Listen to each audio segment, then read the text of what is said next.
बच्चों, मैं morphology, anatomy और फंक्शंस ऑफ लीव्स के दूसरे वीडियो के अंतर्गत फाइलोटैक्सी के बारे में बताना चाह रहा हूँ। फाइलोटैक्सी जाने क्या है? तो phyllotaxy is the pattern of arrangement of leaves on the stems and branch. Phyllotaxy leaves के अरेंजमेंट का वैसा पैटर्न्स है जो कि स्टेम्स या ब्रांच में होता है। यानी स्टेम्स या ब्रांच में पौधे के अरेंजमेंट के पैटर्न्स को फाइलोटैक्सी कहते हैं। ये फाइलोटैक्सी 4 प्रकार के होते हैं। तो देखेंगे, पहला है अल्टरनेट फाइलोटैक्सी, जिसमें कि one leaf on one node in alternate manners. माने इसमें लीव्स जो है एक नोड्स पर अल्टरनेट रूप में पाए जाते हैं। और इसका एग्जाम्पल है China rose, mustard and sun plants. दूसरा है अपोजिट फाइलोटैक्सी। इसके अंतर्गत a pair of leaves arise at each node and lie opposite to each other. यानी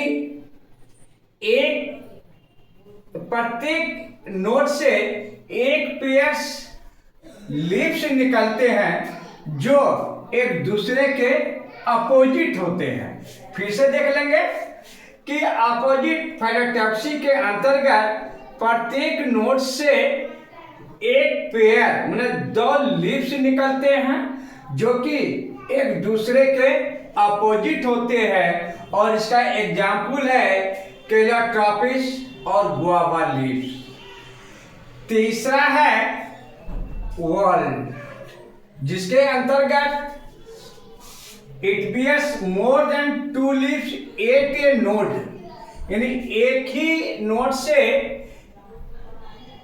2 से अधिक लीव्स निकलते हैं एंड फॉर्म ए वॉल, यानी जो कि एक चक्राकार स्थिति में, व्हील के स्थिति में पाए जाते हैं। तो फिर से देख लेंगे कि वर्ल्ड फाइलोटैक्सी के अंतर्गत 2 से अधिक लीव्स एक ही नोड से निकलते हैं और वो चक्राकार होते हैं। चक्र के अनुसार चारों ओर गोला करके होता है। और इसका एग्जाम्पल है एस्टोनिया और कनेर।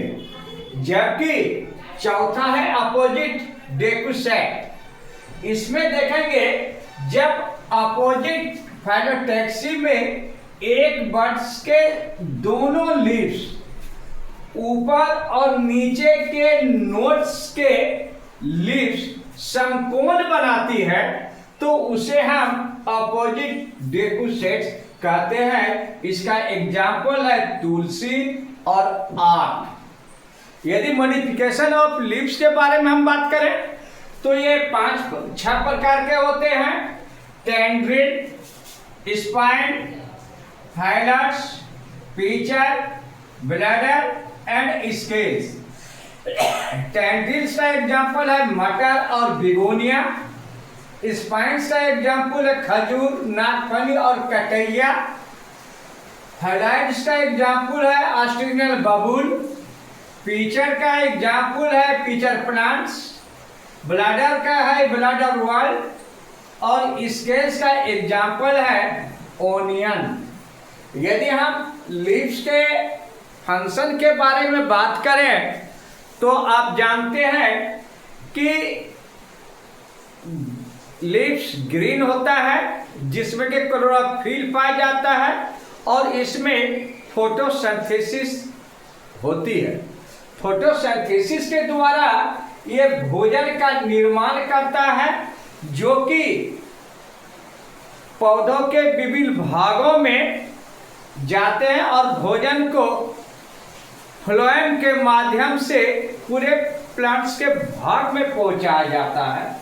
साथ साथ लीव्स में स्टोमेटा पाया जाता है, जिसके द्वारा कि कार्बन डाइऑक्साइड और ऑक्सीजन अंदर तक जाती है और ये फोटोसिंथेसिस और रेस्पिरेशन में काम आती है। इसके बाद देखेंगे इसकी उत्पत्ति, ये जो है एक्सोजीनियस होता है, बाहर उत्पन्न होता है, और इसका अरेंजमेंट जो है एक्रोपिटल होता है, और ये एक्रोपिटल सक्सेशन इसमें जो है लगी रहती है, जो कि जिसमें कि पुराने लीव्स नीचे और न्यू लीव्स ऊपर होते हैं। इस प्रकार इसका फंक्शन खत्म हुआ। अब हमें यदि ये चैप्टर आपको बहुत अच्छी लगी हो तो सब्सक्राइब करना ना भूलें और लाइक जरूर करें। धन्यवाद।